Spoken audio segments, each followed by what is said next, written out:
By night. Clang. Lights out. I roll over on my thin bunk to stare at the wall.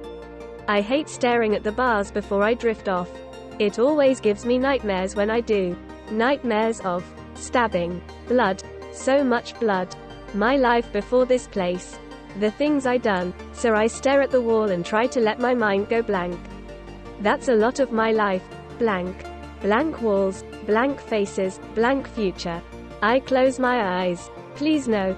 Please, please don't. And try to concentrate on the blackness behind my eyes before sleep envelops me. As usual, I fail and a face swims up at me from the darkness.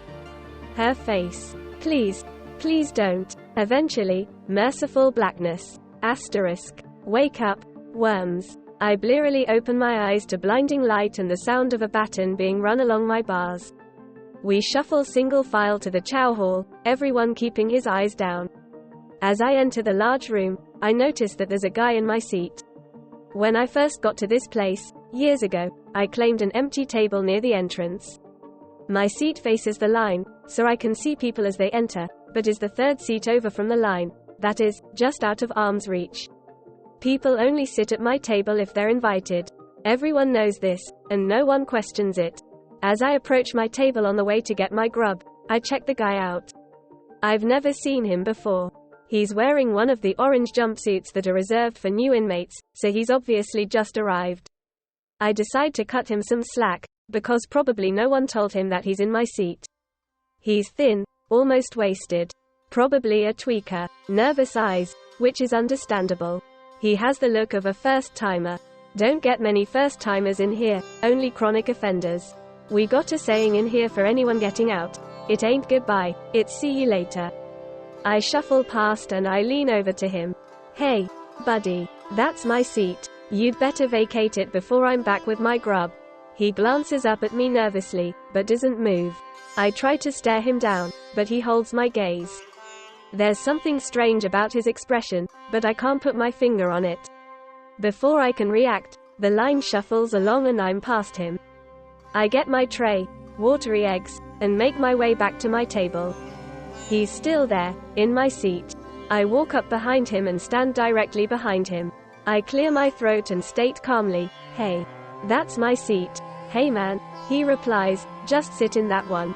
He gestures to another vacant seat. I wait patiently, still standing directly behind him. I said, that's my seat. He turns around, again meeting my gaze and holding it. I really don't want to have to ram the corner of my tray into this guy's skull. Blue eyes, he has blue eyes flecked with gray. Because that would really ruin my meal. By this point we've attracted the attention of the guard who comes over and asks if there's a problem. No problem, boss. I'm just telling the new guy here that he's in my seat.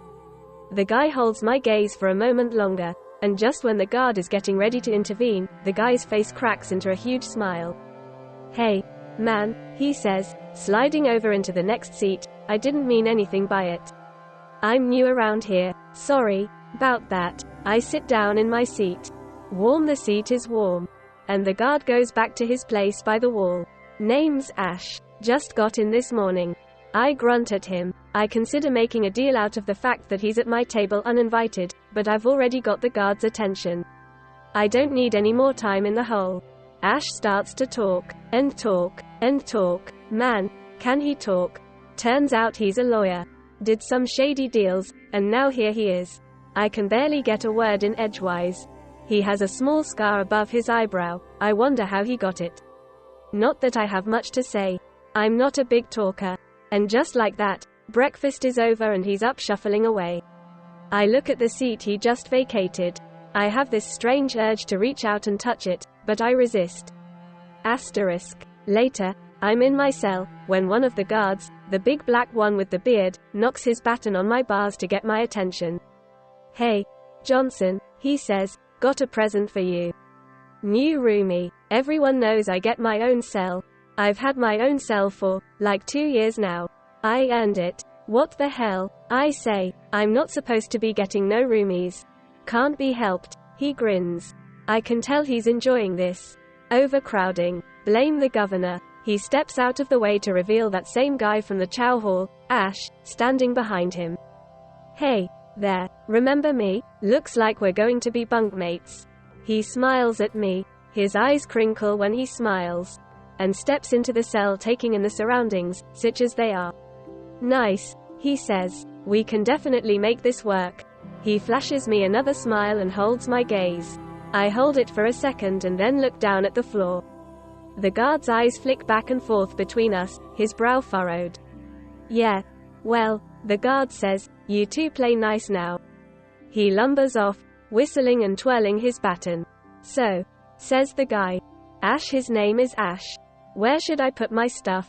Asterisk. Blood, so much blood. Wait, no, don't, please don't. I jerk awake and realize I'm screaming. This is nothing new, but what is new is the hand on my shoulder. I recoil and throw my body against the wall, as far away from the dark shape sitting next to me as I can get. He doesn't speak, but instead he just reaches his hand out very slowly and lays it on my arm. His thumb caresses my bicep gently, before reaching up and wiping away the wetness from my cheeks. His hand comes to rest against my cheek. I want to pull away, to slap the hand, to lash out against the dark shape on the bed, but instead for some reason I lean into the hand on my cheek. Then the wetness in my eyes on my face is back and I collapse into a ball and he's there. He's holding me, his arms around me, and for the first time in a long time her face isn't there in my periphery.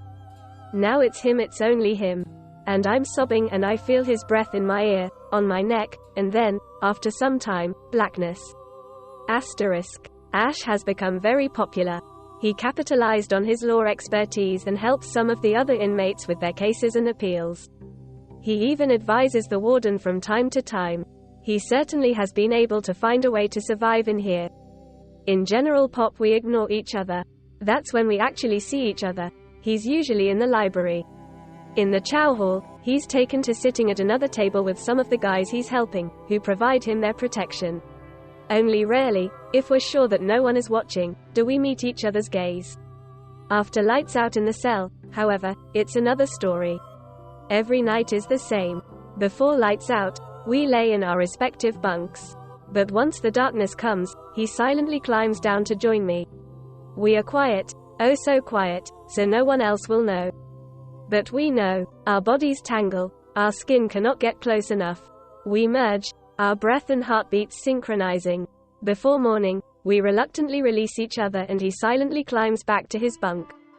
The nightmares have stopped. Asterisk. Ash is getting released today. He was supposed to have another 2 years, but the warden made special concessions for him because he was so helpful with the law advice. Last night was our last time together, the longing making my lungs hurt. We're sitting in the cell, me on the bed, he across the room on the chair. The air is thick with the fog of unsaid things. The guard shows up to escort him out. He stands, holding his few things. Just before stepping out of the cell forever, he turns back to me and flashes me that smile of his. The nightmares will probably return tonight, but at least I'll have the memory of that smile. For the first time, I return the smile. It feels awkward and out of place on my face, which has gone so long without one. He holds my gaze for a moment longer. I open my mouth, but the words don't come. He shakes his head. He doesn't need me to speak. Instead his eyes laugh as he says, "Don't worry, man. It's not goodbye. It's see you later."